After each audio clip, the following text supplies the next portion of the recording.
जय गजानन जय श्रीमन्नारायण। दोस्तों, जैसा कि आप जानते हैं, आज हमारे चैनल पर श्रवण करेंगे गणेश चतुर्थी व्रत कथा। दोस्तों, गणेश जी बुद्धि विवेक के देवता हैं और इन्हें भाग्य विधाता भी कहा जाता है। दोस्तों, ज्योतिष शास्त्र के अनुसार जब किसी व्यक्ति की कुंडली में बुध ग्रह कमजोर स्थिति में हो तो उसे गणेश जी की पूजा उपासना अवश्य ही करनी चाहिए। दोस्तों, अक्सर देखा जाता है कि सफलता और असफलता, सुख और दुख आदि मन की अवस्था व्यक्ति के सही निर्णय पर ही निर्भर करती है। धार्मिक शास्त्रों के अनुसार मन के स्वामी देव चंद्र हैं। चतुर्थी तिथि पर बुद्धिदाता देवता श्री गणेश जी की पूजा के साथ चंद्र देव को अर्घ्य देकर मानसिक संतापों को दूर कर शुभ मनोरथ को पूर्ण किया जाता है। गणेश संकष्टी चतुर्थी हो या विनायक चतुर्थी हो, इस पर्व पर भगवान गणेश के साथ साथ चंद्र देवता की उपासना का महत्व बताया गया है। और संकष्टी गणेश चतुर्थी के दिन महिलाएं या भक्त उपवास रखकर व्रत की कथा भी पढ़ती अथवा सुनती हैं, क्योंकि बिना कथा के कोई भी व्रत अधूरा रहता है। इसलिए प्रिय दोस्तों, प्रिय भक्तों, भगवान गणेश जी से सद्बुद्धि प्राप्त करने के लिए आप सबको सच्चे मन से आज की इस कथा को पूर्ण रूप से श्रवण जरूर करना चाहिए। कथा को बीच में अधूरा नहीं छोड़ना चाहिए। दोस्तों, आज ज्येष्ठ मास के कृष्ण पक्ष की संकष्टी चतुर्थी है। कृष्ण पक्ष में आने वाली चतुर्थी संकष्टी और शुक्ल पक्ष में आने वाली चतुर्थी को विनायक चतुर्थी कहते हैं।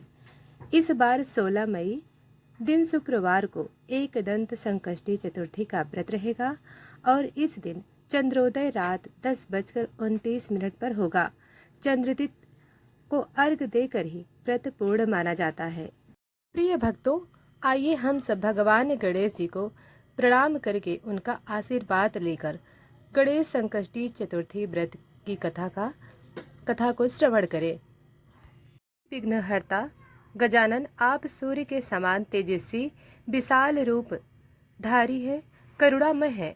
कृपया आप इस कथा में अपनी मंगलमय उपस्थिति प्रदान करें और इसे निर्विघ्न रूप से पूर्ण होने का आशीर्वाद दें। दोस्तों, अल्प बुद्धि साधक हैं। हमारे शब्दों, उच्चारण, भाव या भावना में अगर कोई त्रुटि हो जाए तो हाथ जोड़कर हम क्षमा याचना करते हैं। दोस्तों, गणपति हमारी मन, वचन और कर्म की सभी भूलों को क्षमा कर हमें सत्य, श्रद्धा और भक्ति के मार्ग पर स्थित रखें। दोस्तों, आपकी कृपा से, भगवान गणेश की कृपा से ही यह कार्य सफल हो सकता है। जय गजानन। एक बार माता गौरी जी ने गणेश जी से पूछा, हे पुत्र, हे विनायक पुत्र, ज्येष्ठ मास की चतुर्थी का किस प्रकार पूजन करना चाहिए? इस महीने के गणेश जी का क्या नाम है? भोजन के रूप में कौन सा पदार्थ ग्रहण करना चाहिए? इसकी विधि आप हमें संक्षेप में वर्णन कीजिए। तब भगवान जी ने कहा, माता, ज्येष्ठ कृष्ण चतुर्थी सौभाग्य और पति प्रदायनी है। इस दिन मूषक रथा नामक गणेश जी को भक्ति पूर्वक पूजन करना चाहिए।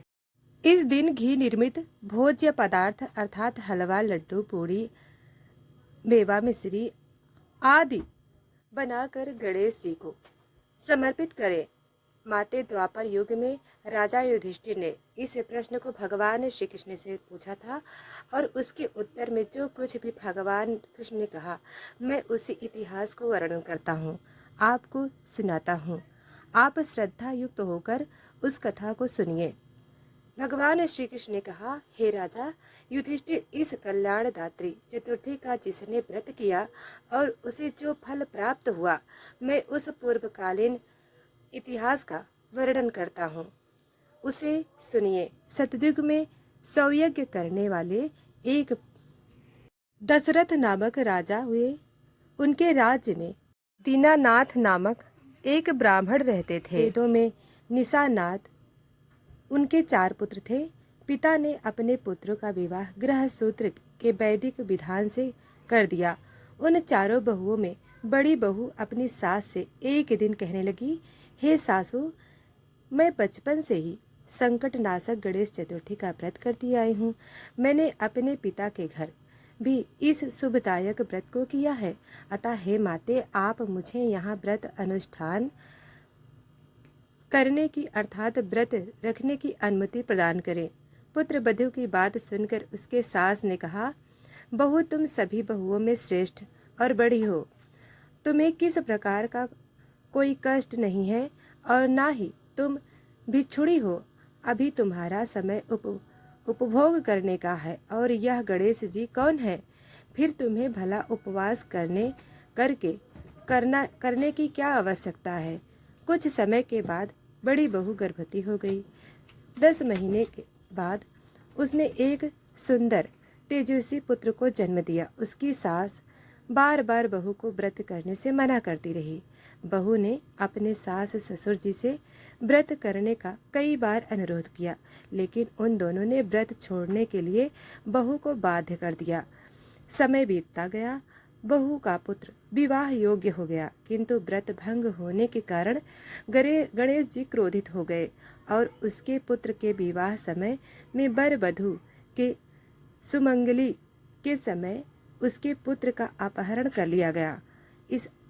इस घटना से मंडप में खलबली मच गई और लोग व्याकुल होकर कहने लगे, वर कहाँ गया?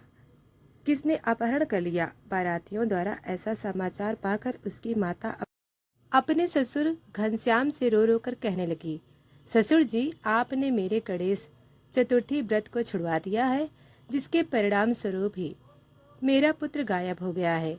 अपनी पुत्र वधू के मुख से ऐसी बात सुनकर ब्राह्मण घनश्याम बहुत दुखी हुए।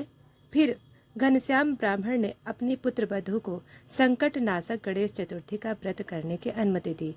अब पुत्र वधू हर महीने संकट नाशक गणेश चतुर्थी का व्रत करने लगी।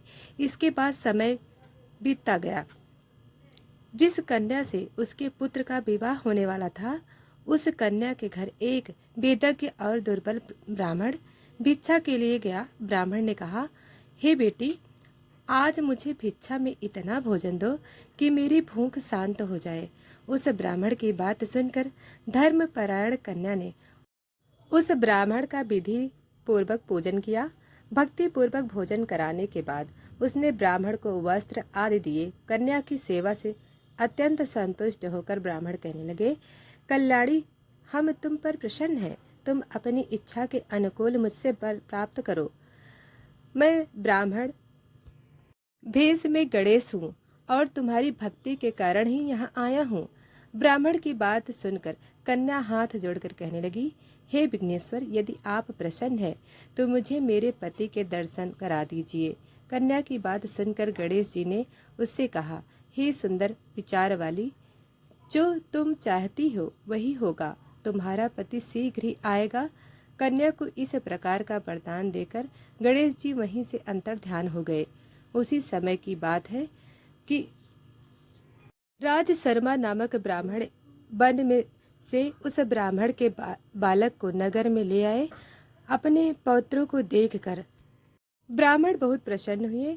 बालक की माता की प्रसन्नता की तो कोई सीमा ही नहीं रही। साथ ही संपूर्ण नगरवासी भी बहुत खुश हुए। बालक की माता ने अपने पुत्र को हृदय में लगा लिया और कहने लगी कि गणेश जी की कृपा से ही मैंने अपने खोए हुए पुत्र को प्राप्त किया है और उसे नए वस्त्र आभूषणों से सजा दिया।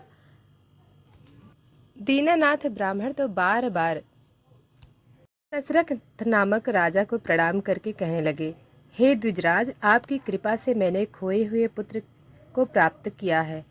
मेरा खोया हुआ बालक घर में आ गया। दशरथ को फिर सुस्वादु भोजन कराकर धोती दुपट्टा से विभूषित करके गोदान दिया। फिर से मंडप का निर्माण करके विधि पूर्वक वैवाहिक कार्य संपन्न किया। इससे सभी नगरवासी प्रसन्न हुए और वह भाग्यशाली कन्या भी अपने पति को पाकर धन्य हो उठी। ज्येष्ठ माह के कृष्ण पक्ष की चतुर्थी तिथि मनुष्यों के मनोरथ को पूर्ण करती है। इस दिन स्त्री पुरुषों को एकदंत गणेश जी की पूजा करनी चाहिए। इस प्रकार गणेश संकष्टी चतुर्थी तो दोस्तों यह कथा समाप्त हुई। वीडियो को लाइक सब्सक्राइब नहीं किया है तो अभी कर लें। धन्यवाद।